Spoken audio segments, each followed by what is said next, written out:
നൈനികയിലെ new ലോഞ്ചാണ്.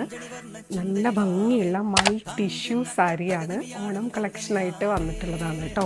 നല്ല കംഫർട്ടബിളായിട്ട് wear ചെയ്യാൻ പറ്റുന്ന സാരിയാണ്. അതിലൊരെണ്ണമാണ് ഞാനിപ്പോൾ വെയർ ചെയ്തിരിക്കുന്നത്. നല്ല പ്ലീറ്റ്സൊക്കെ ആയിട്ട് അടിപൊളിയായിട്ട് സ്റ്റൈൽ ചെയ്യാം. ഇതാണ് ആ സെയിം സാരി തന്നെയാണ് ഞാനിപ്പോൾ കയ്യിൽ വെച്ചിട്ടുള്ളത്. ഇതിൻ്റെ ഡിഫറെൻറ്റ് കളേഴ്സ് വന്നിട്ടുണ്ട്. ഇതിലേതെങ്കിലും ഇഷ്ടമെങ്കിൽ പെട്ടെന്ന് എൻക്വയറി ചെയ്തോളൂ, പർച്ചേസ് ചെയ്തോളൂ.